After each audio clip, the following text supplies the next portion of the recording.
Hey everyone, I welcome you all to this video. And today in this video, we are going to discuss about various merge operations. We'll discuss about merging the queries. And if you are already aware of joins in SQL, or if you know about that, then it's just like the joins only. We will further discuss about different options available in Power Query Editor. But even if you do not know about it, that's not the problem. We are going to discuss it, right? So first of all, I will open Power Query Editor. So I'll simply click on Transform Data, and it opens Power Query Editor for us. And in the previous video, we have discussed about appending the queries, right?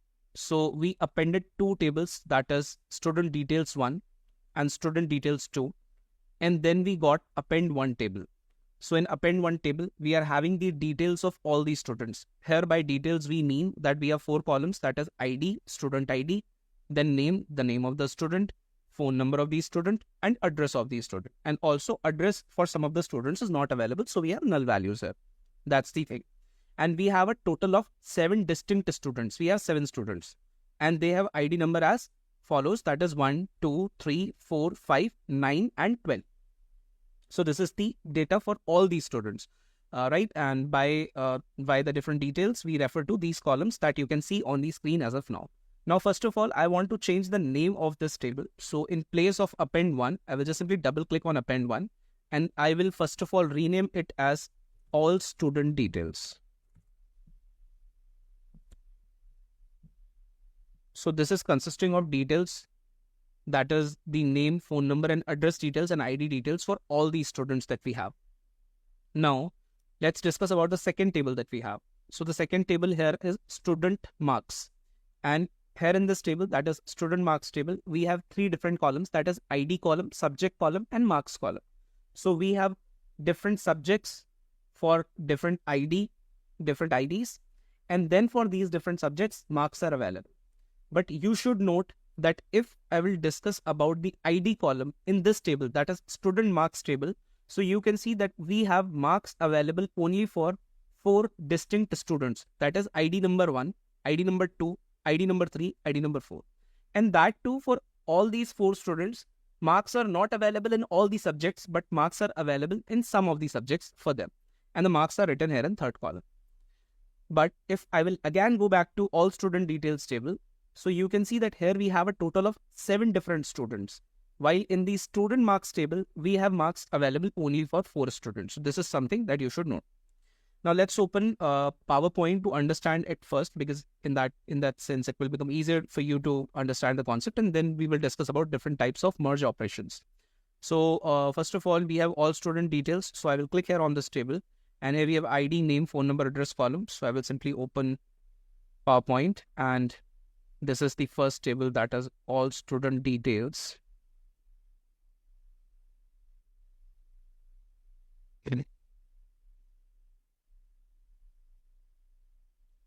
And here in this table, we have ID column, then we have name, then we have phone number, and then we have address.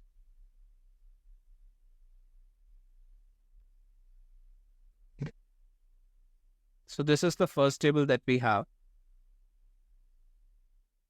And then we have second table, that is student marks.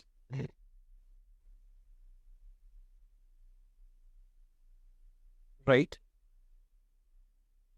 And in this table, we have following columns, that is ID column. Then we have subject column. And then we have marks column. All right. So just to explain it to you that how merge operations will work, let's take an example. So first of all, let's say we have 3 different students. Let's say we have 3 different students. So the first student is having ID number 1, then ID number 2, then ID number 3. The name of these students are A, B, and C. Then we have the phone number as, let's say, X, Y, Z. And let's say they have address as, since for the first ID, let's say the address is not available, so let's keep it null. Let's say for the second one, also the address is not available, so let's keep it null. Let's say for ID number 3, we have address as CZ3. CZ3. And let's say if I'll talk about the student marks table, so marks are not available for all these students, but let's say marks are available only for 2 students. Let's say for ID number 1, we have marks available for math. For ID number 1, we have marks available for, let's say, English. And then we have ID number 2, and marks available for ID number 2 are only for subject math. And the marks are, let's say, 97, 96, and 99. Now, when we will combine these two tables, so we will have to specify or mention a common column based on which the join operation will be performed. So both these tables are having one common column, that is nothing but the ID column. So this is also having ID column, and this is also having ID column. Now there are different kinds of joins or merge operations that we can apply. First of all, we will discuss about inner join. There are 6 kinds of joins that we have in Power BI, Power Query Editor. So the first kind is inner join, and we are going to discuss about that in this example. Now the thing is, when we will apply inner join based on ID column, so in that case, let's see what happens. What is the output? So this is the result that we are going to get. Fine. So since this 1 is written here only once, and this 1 is written here twice in the second table, so it will get, since this 1 will be equal to this one as well, and this one will be equal to this one as well, so this will get, these two tables will get combined based on this condition, and that's why corresponding to this one present in first table, it will be combined with both these records, combined with second table corresponding to both these records, that is this record and this record. So let's see how it's going to look. Let's say we assume that we want all the columns from both the tables after merge operation being performed. So since this one matched with this one and this one both, so in the result we'll be having, first of all, since we want all the columns from both the tables, so we'll be having all the columns from both the tables. So first of all, let's write the names of the columns. So we have ID from first table. Then we have name, phone number, address from first table. Name, phone number, and address from first table. And then we have ID, subject, and marks from second table. Let's write it in black. So we have ID, subject,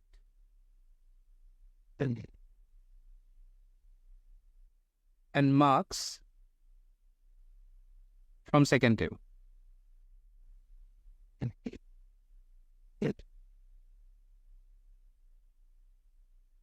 Let's discuss about the output or the final result. So since, as I already told you, that this one from the first table will match with this one and this one both, so the first record that we will get an output will be 1A X null. So from first table we'll be having 1A X null, and since it matched with this first one here, so we will get 1 math 97. So 1 math and 97. Similarly, this one will match with the second one again. So we will get 1A X null from the first table. So 1A X null from the first table. And then from the second table, we will get this one English and 96. So here we will have 1 English and 96. Similarly, if I'll talk about the second record, so here we have 2. So this 2 will match with this 2. So from the first table, we will have 2 B Y null. So I will write 2 B Y null. And corresponding to this 2, since this 2 will match with this 2, so we will get 2 math 99 from the second table. So 2 math and 99 from the second table. So this will be the output that you will see. And since this 3 will not match with any other value present in ID column, because we are not having 3 available in ID column in the second table, although it is available in the first table, but it is not available in the second table. So since this 3 will not match with any other value in the ID column of the second table, so inner join will not be applied for 3 from the first table. And that's why this will be the final output that we will see in case of inner join. That is how merge operations work. Fine. Now here in this case, we assume that we want all the columns from the second table, right? If you do not want all the columns from the second table, you can define that as well, right? As per your need, we will discuss about that in Power BI. But in general here, we assume that we want all the columns from both the tables. So that's why this was the output.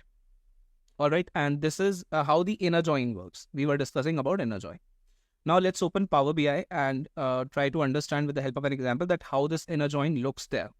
So I will simply open this Power Query editor.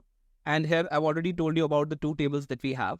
Let's say I want to apply the inner join or the inner join merge operation, and I want all these 4 columns from all student details table, and from student marks table, I want only subject and marks column. So I will simply click here on all student details table. And then here under this merge, I will click on the drop down. Here we have 2 options, that is merge queries, and merge queries is new. I will not click on merge queries because I do not want to change my all student details table. I want a new table to be created instead. So I will click on merge queries as new. And here the table written at the top is the first table or the left table. Now I will click here on this drop down and I will select the second table, that is a student marks table, because from the second table we will bring the marks in subject. And these 2 tables will be combined based on the common column, that is ID. So I'm selecting ID column from both the tables. And then you will have to choose the type of the join that you want to apply. Here we are discussing about inner join, that is only matching rows. So I will select this particular option. And you can see it displays the message that the selection matches only 4 out of 7 records from the first table. So this is the first table that is written here at the top, or you can call it the left table or the first table. So for the first table, we have details available for 7 students, but marks are available only for 4 students. That's why the inner join got applied only for those students from the first table. That's why only 4 records from the first table are matching. That's the reason. Now I will simply click on OK. And you can see that a new table, that is merge 1, has been created. Now since we want only marks and subject column from the second table, so I will simply click here on this expand button. And from here, you can choose the different columns that you want from the second table in the output. So I will simply unselect this ID column. We do not want it. We want subject and marks to be available there. And I will simply click on OK. So this is the data that we have. So the data got merged. We applied an inner join. And by using that inner join operation, we got this combined table. So you can see that for student number 1, we have marks available for math, physics, and chemistry. So these are the different marks. For student number 2, we only have marks available for math and physics. So for math and physics, the marks are shown. For student number 3, we have marks available for math, physics, and chemistry. So we can see the marks for all those subjects. For student number 4 or for ID number 4, we have some marks available only for math and chemistry. So only math and chemistry is being shown because the inner join got applied between these 2 tables based on the values present in ID column, right? And the student details were not available. The marks basically were not available for all these students. Only for ID number 1, 2, 3, and 4, the marks were available. That too in some of the subjects. That's why the inner join merge operation got applied like this. And this is the output. So I hope this video was helpful. And this was all about the inner join. We have discussed only about one join operation, merge operation. If I'll further click here on this gear icon, so you can see that here we have discussed only about this inner join. We will discuss about other 5 remaining options in the upcoming sessions. So I hope this video was helpful. I'll further again click on expanded student marks. Okay. So I hope this video was helpful. We'll meet in the next session. We'll discuss about other merge operations. This is one of the most important things that we frequently use in Power BI. And you should be very well aware of how to combine different queries because this is being used time and again, right? So I hope this video was helpful. We'll meet in the next session. Till then, thank you. Bye.